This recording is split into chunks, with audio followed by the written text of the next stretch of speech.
Hey, it's Charles, and let's take a tour of CES 2024. Okay, so the Consumer Technology Association, CTA, is celebrating the 100-year anniversary, bringing innovations and cutting-edge technologies to the world.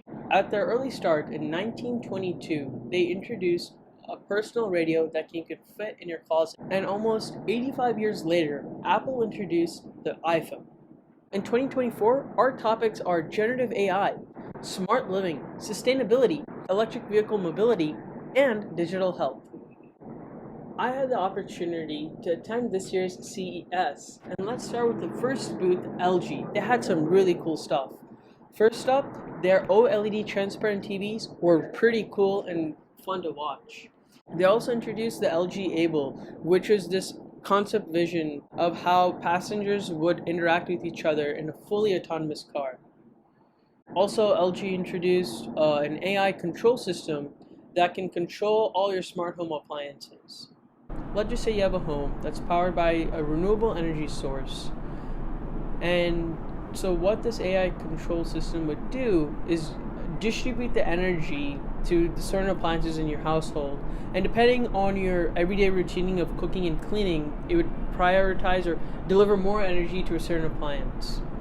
And this is one of my favorite technologies at CES was LG's smart home AI interactive robot. And this robot can update home appliances and give a quick diagnosis of any maintenance repairs or any appliances that have to be replaced. And one of my favorite features about this robot concept is the ability to detect falls. In a lot of our households, we have elderly people or people that suffer from cardiovascular diseases or asthma. And so in an unexpected event, if this person falls, this robot can then sense that they fell and contact emergency services or close friends and family. This is interesting because if you think about it, a lot of homes have blink or ring cameras already set up. And maybe you can think about introducing like an indoor camera. However, an indoor camera can only capture so much, and that too you might need multiple of them to capture if someone has really fallen. Now, if you have this interactive robot who can kind of walk around the area, take like a perimeter scan, and at the same time, it doesn't look too, creepy. It actually looks pretty cute. And of course, there are like chains out there that detect if someone falls, but when I was talking to my grandma, she hates those things. And so I think having a cool robot that's interactive and that someone can actually talk to would be pretty cool, especially if they're prone to fall. I can see much more features that can be introduced with this type of interactive robots in people's homes. The Hisense booth is pretty cool too, showing off their 163-inch displays or screens built into cars. TCL did a wonderful display showing off their waterfall effect of TVs, and also another 163-inch display.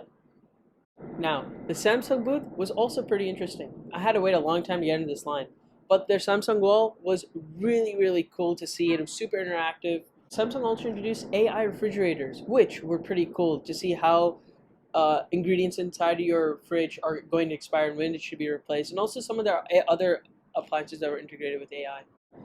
By far, the best display I've seen at CES, and in fact, ever in my entire life, is their micro LED collection, which I think everyone should definitely experience at like a Best Buy or wherever you can see this. This alone is like an attraction. This was amazing.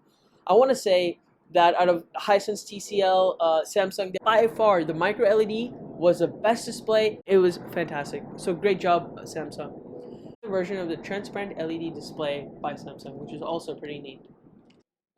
Then Lotte took me back to the days of Nintendo 3DS. I mean, they had like a 3D laptop, which was super fun to play with. And when the dude ramped up the LED like levels, like I thought I was wearing like a virtual reality headset. I mean, it was so immersive.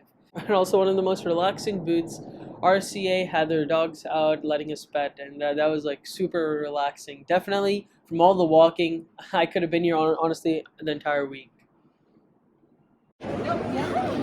This is Pixel. He's sponsored by RCA. Honda had an eye-catching booth, and what I think they are showcasing off their new Honda Civics and Honda Odysseys. I mean, this display was pretty futuristic, and it would be really cool to see this on the road. So a lot of the booths are at the Las Vegas Convention Center. Here, I was able to test drive Mercedes' new collection of electric vehicles. Mercedes teamed up with will.i.am from the Black Eyed Peas to produce a very cool experience of driving. So here, I'll just explain in this short video. We are in the immersive Mercedes-Benz musical experience. Check this out. When I put it neutral, you hear the bass, and then you can step out, and then boom. Pretty cool stuff. I mean, these cars, are amazing. I would definitely love to have one in my garage. So I was able to test drive this car, and I just have to say it was such an amazing experience, especially to the curves, the acceleration. It was fantastic. Overall, I do have to say something. After test driving other electric vehicles like a Tesla, Mercedes, I think I'm coming to this conclusion where when you buy an electric car, it's already really comfortable, and there isn't going to be too much difference from a high luxury manufacturer more to a common manufacturer. And I guess honestly the only difference in EVs at this point in time is the technology aspects. The ability, does the car have an ability to grow? And I think Tesla really does a pretty cool job at this. And of course I had to take the Vegas loop. It was a lot of fun. Something I didn't know about this was that it is all manual. None of the cars are automatic. And this is because of the restrictive laws in California and Nevada, which I guess it kind of makes sense. We are in the Tesla loop. This is the Vegas loop. This is amazing. By the way, it's free, so you should definitely give it a shot. So over here, we have Sony's car, and they teamed up with Honda. The Sony booth was also pretty cool, showcasing their immersive technologies and stuff. The Kia booth was on and nice on the eyes, and especially their cars, pretty nice. So the Kia booth also showcased a very new car, a very new type of mobility that is interchangeable. So you can have like a cargo van to a truck. I mean, if you're a small business owner, I think that's game changing. I have to say, thank you so much, Tropicana, because the prices for like waters and just drinks in Las Vegas, it's an arm and leg, and you guys were handing out orange juices for free, so thanks a bunch. That's the best marketing I've ever seen. That is.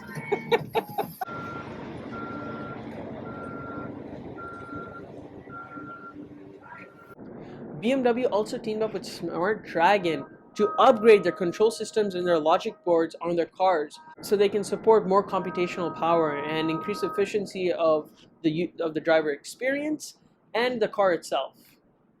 That screen in the passenger seat, that's pretty cool. I'm just saying, that would increase the experience for Lyft and Uber significantly. Next up, you have Continental's booth, which is unfortunately only invitation only, so I couldn't go inside. But they did showcase this charging robot, and I think that was pretty cool because that just shows the vision for autonomy in charging capabilities. Lincoln Electric also showcased their own version of charging stations. Bugatti, dude, this car is amazing. They showcased their electric scooters, which are super cool. Mobileye also showcased their EVs and how they're gonna optimize it for AI implementations and future sustainability. And then we have TOG, also EV and sustainability. They're talking about, but amazing booth. It was like something out of Avatar, honestly.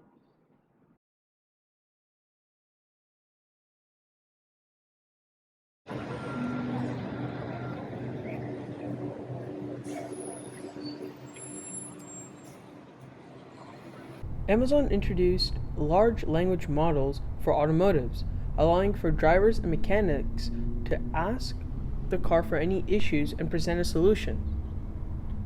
Not only will this tech improve diagnostics and maintenance for the car, but it can provide more information about the condition of the car, which can give a more accurate value when you resell the car.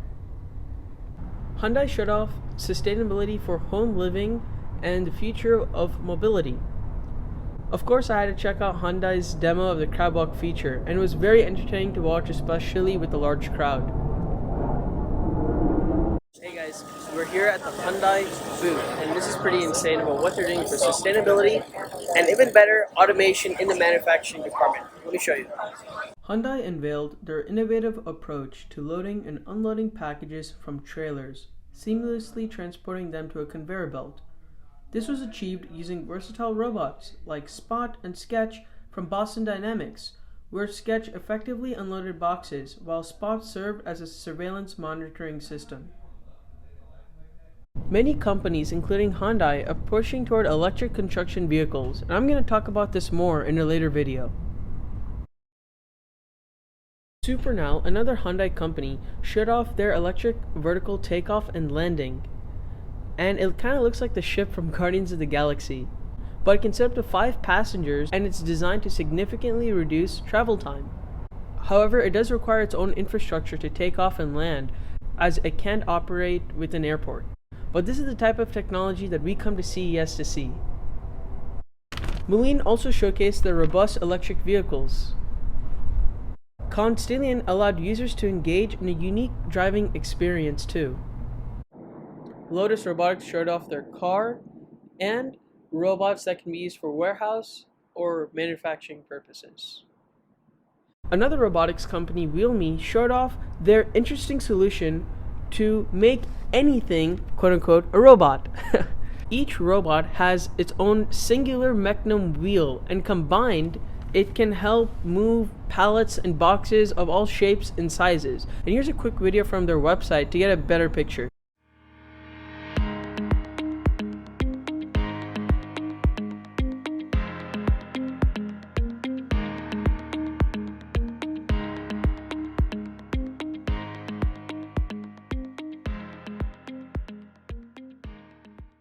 Unitree was there too, and I was super excited about this because we have a couple of the robots in our lab. They tested out the H1 robot as well as the new generation robots. And the thing about Unitree that makes it so different is that it makes pretty good robots for also a really cost-effective price. So I think that's why a lot of researchers and industry are really looking forward to working with this company. Jones Soccer was also there promoting a league for UAV soccer. We also had another robotics company showing off their pool cleaning robots. And I used to clean pools back in the day, and so the hardest part were the sides. And when I saw this robot cleaning the sides, I'm like, wow, it looks pretty effective as well. I definitely want to give that a try. We also had Doosan, which showed off their cool robotic hands, and so that was a very fun show to see. Luxonis was there too, and they showed off their new depth cameras. And as I was asking around, a lot of companies are looking for new solutions for image processing and recognition and detection. And I definitely think the technologies and the cameras that this company has is something that a lot of people could use. Walmart's booth was also pretty fun to experience. They demonstrated how they use their robots and their facilities for picking and placing and moving different packages around. One thing that they did show was how they're using Aruco markers for detecting and tagging boxes, which is cool. But that's kind of old tech. That's already been there. Now the latest tech for, for identifying packages is RFID. I mean, they're like less than 5 cents to make. You can slap it on a box, and instead of taking a camera and individually kind of scanning all those different markers and taking time to process it, you can simply use an RFID, click, and a press of a button, you have all the data of all like 30 boxes. And so I think that's something that UPS is doing too here in Atlanta, and that's pretty exciting. Google's booth was also pretty cool, showcasing features that can edit photos and videos using AI, as well as an improved Android ecosystem for faster transfer of photos and videos. So I guess they're catching up with Apple. Nikon's booth had a Rivian with a robotic hand, showcasing their cameras and how they had this really cool video capture of the driver. They also shared new technologies with their cameras to improve the fabrication process. They were able to laser cut the pattern of shark skin to improve the efficiency of aircraft travel. And 3M introduced some innovating technologies for enhanced communications for firefighters, smart welding shields, and fall protection for construction workers. And more amazing technologies at 3M, they introduced transparent solar panels. And I think this is a huge game changer. So with these transparent solar panels, only sunlight rays that are required by the plant will pass through the panels, and any other sunlight can be captured and used as renewable energy to power the greenhouse. And of course, the company helped us all during the pandemic through their Binax Now COVID-19 at home kits, introduced new technologies for better diagnosis for brain trauma, as well as introducing new technology for the biowearables for patients who suffer from cardiovascular disease and diabetes. Dassault Systems introduced virtual twins for patients with different diseases. This will enable doctors and researchers to better visualize the data. This can also help train students to better understand how to diagnose patients with various diseases. So Dassault System aims to create specific models based on patients with different diseases, and this data will be collected through CT scans and EKG scans and any other information. Finally, at SK's booth, which featured an amusement park showcasing their vision of a net zero future through their hydrogen-powered train ride and magic carpet, which were both fun to ride. They also shared their vision of shaping a carbonless future in mobility through their advancements in EV battery technology. Also, they share the future of plastic recycling powered by AI. SK promoted sustainability and happiness for a greener tomorrow, and this is wonderfully presented by the SK Sphere. I also wanted to thank SK Innovation for bringing me out to Las Vegas for CES 2024 as a young ambassador for SK. All the SK Young Bastards and I wrote some articles about SK's booth, so definitely check them out in the description below. I also wanted to thank the Department of Robotics and Mechatronics Engineering at Kansas State University and SK Battery for the opportunity and their support. And a special thank you to Dr. Yusun Chang, Mohammed Hassan Tanvir, and Dr. Rizan Voiku for their recommendations and allowing me to be part of your research. I wanted to thank my dad, who helped me with the networking and prepared me for the event. Finally, I wanted to thank my close friends and family who supported me from the start, and I really couldn't have done it without you guys. So, thank you so much.